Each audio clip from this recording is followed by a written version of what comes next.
So I'll start by reading 1 Corinthians chapter 10, verse 14 to 22.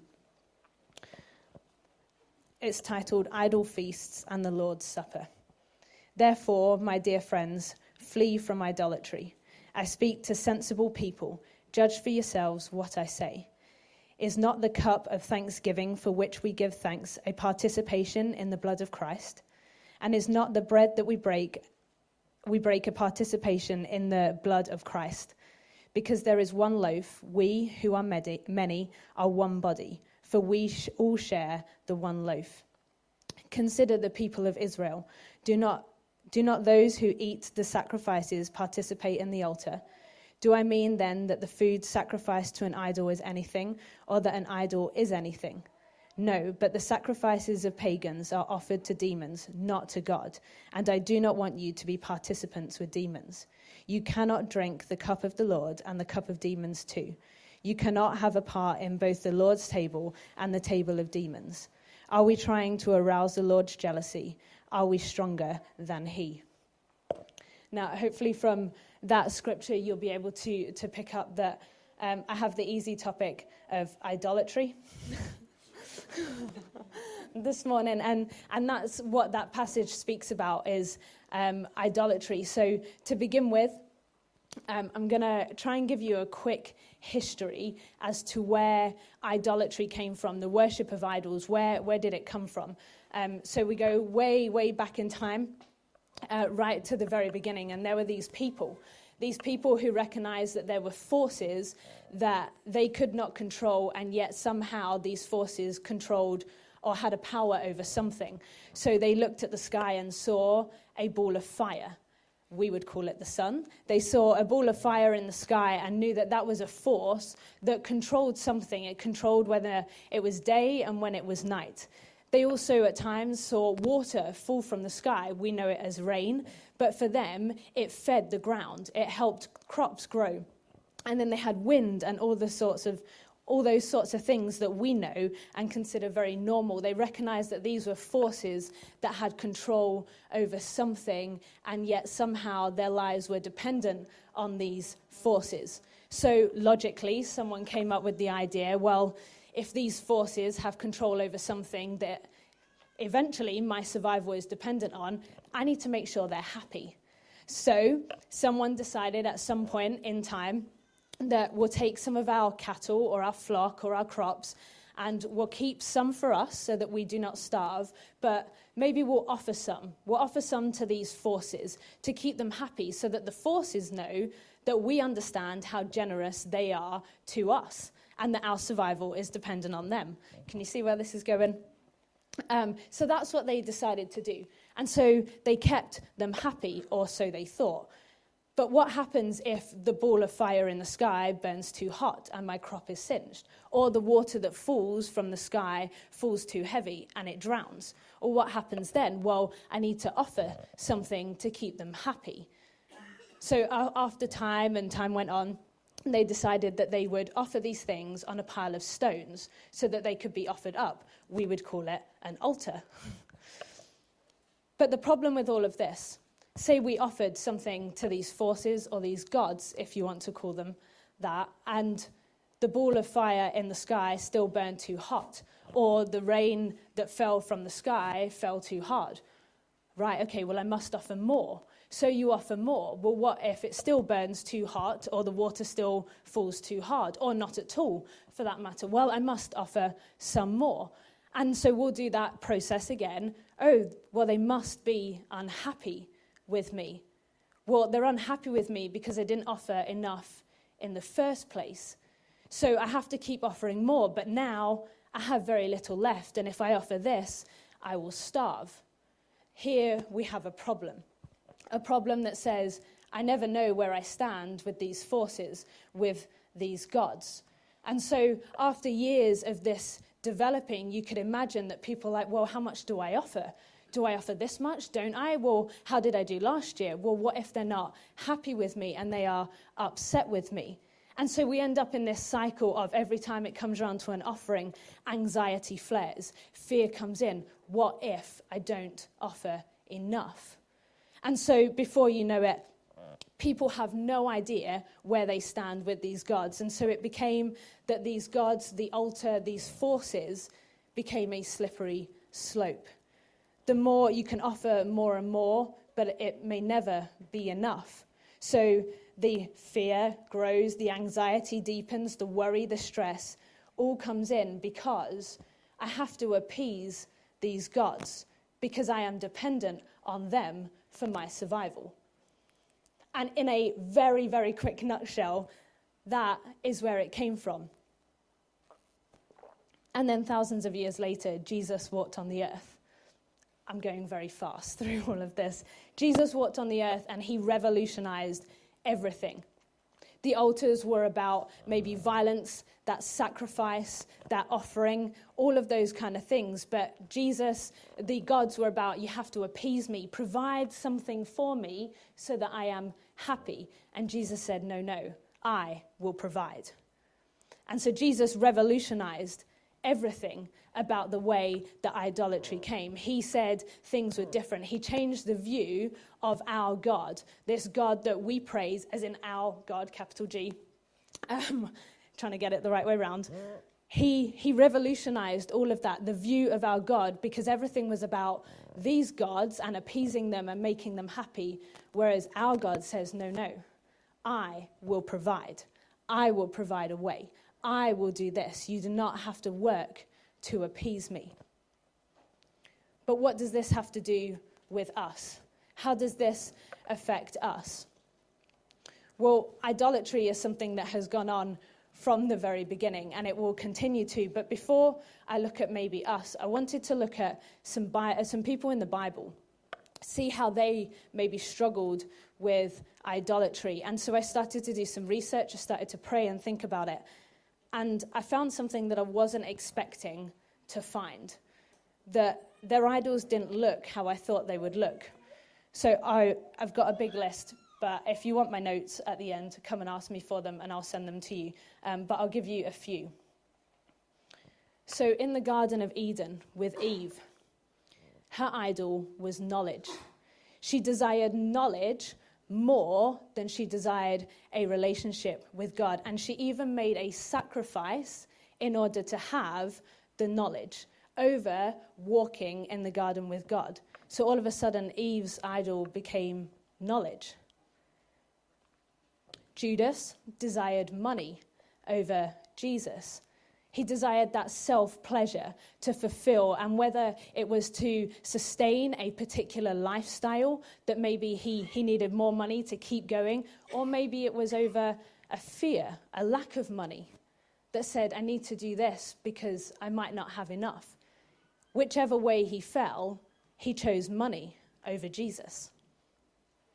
Peter desired safety, acceptance, and comfort over Jesus. And he did that when he chose to deny Jesus 3 times. Comfortable people don't need Jesus. The Pharisees, they desired pretense.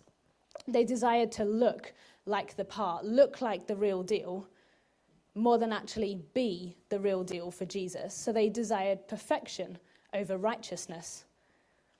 There are so many. Abraham desired control over his life, over trusting in the promise that God gave him. God promised him Isaac, but he decided to take matters into his own hand and took control over his life. He tried to force the hand of God. I edge on the control freak side of life. So this one was a big one for me, in that actually, how much do we trust? He desired that control over trusting God. Solomon allowed women to get in the way of his relationship with God. Absalom desired power over his relationship with God. And the more and more research that you do, you'll discover that actually lots of them were like this. And some of them managed to redeem themselves very, very well. Others, not so much. And you can tell the difference quite easily. But what does this have to do for us? What does this have to do with us? And I was thinking about maybe our type of gods. What do we do? Because we don't seek after any of that kind of stuff. And yet, I spoke about how idolatry came in at the very, very beginning, and the demand that these forces, these gods, had on these people. I think our gods, our idols, have the same demand. We just call them something a little bit different. So what about this one? Are you I'm a slave to I need rest? Because I've already done a couple of things this week. Anyone recognize that? I need some rest. Even though the Bible tells us God is our strength. In Psalm 28, verse 7, Psalm 46, the Bible talks about God will sustain us. He is our strength. He is the one that goes before us. But I need rest. Okay, what about people who are riddled with stress, fear, anxiety? Maybe they have this need to feel alive rather than be alive, because Christ gives us life and in all of its fullness. John 10:10. Do any of us fall into that? Des kind of alluded to that at the beginning of sleepless nights over worry. Do any of us get caught up in that anxiety, that fear, that stress? And yet, God is very clear as to what his word says. So do we find ourselves being a slave to those kind of feelings? What about wanting to be accepted and loved by people? Even though God tells us we are his adopted children, a royal priesthood. It's Ephesians 1:5 and 1 Peter 2:9. God is very clear as to how he chose us. So we are never a mistake. We are never forgotten. He chose every single one of us. And so yet we continue to seek the approval of man when God says, you do not need to do that. I am the one. It is me that you need to come to. It is me that you do things for. And yet we continue to find ourselves stuck in this cycle of I need to be accepted and loved by people. It's called people pleasing. Okay, what about wanting the latest gadget, the latest music, computers, TVs? Even though the Bible is very clear and it says, give away our possessions, feed the hungry, clothe the naked, look after the poor. It's Matthew 19:21 and Luke 12:33. God's very clear about that, and yet we continue to want and want and want. And I'm not saying having stuff is bad, just like having rest is not a bad thing. We need rest. It's not wrong to have possessions, but what do you want more?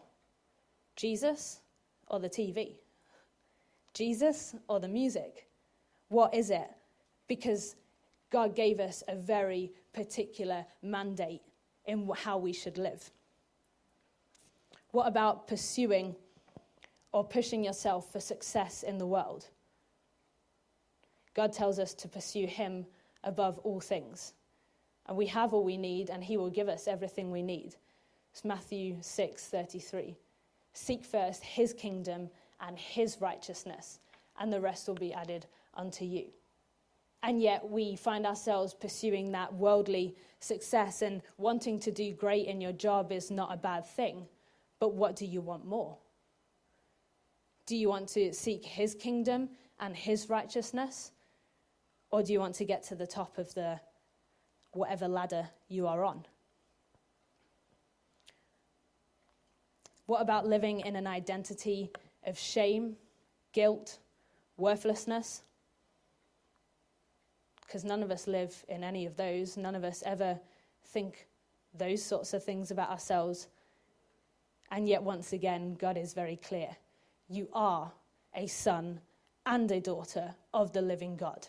2 Corinthians 6:18 and Hebrews 10:10. You are a son and daughter of the living God. So you are not worthless. You should not be riddled in guilt. You are not shameful, because God's word is very clear. That's 2 scriptures, but I dare you to find more as to what God says about you. Because we are none of those things. Because we have been made righteous in his name. We have been made holy in his name. We have been claimed and chosen by God himself. So then for the control freaks in the room, I'm one. What about that controlled, that planned out life? God's plan is greater. Jeremiah 29:11. God's plan is greater. He has a plan to prosper us and not to harm us. And yet we persist, don't we? I must have a plan for my life. Now, planning is not wrong. I am a planner. That's who I am. It's not wrong. But what do you want more, your plan or God's plan? And the thing is, we need to come to the realization that anything we want or hold on to more than God is an idol. Anything that we want more than God is an idol. Even something you would consider insignificant becomes an idol.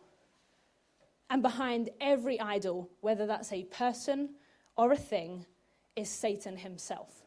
Behind every idol. And his goal is to pull the people of God, away from God himself. Because when he succeeds at that, when he pulls us away, when we drift, he has us.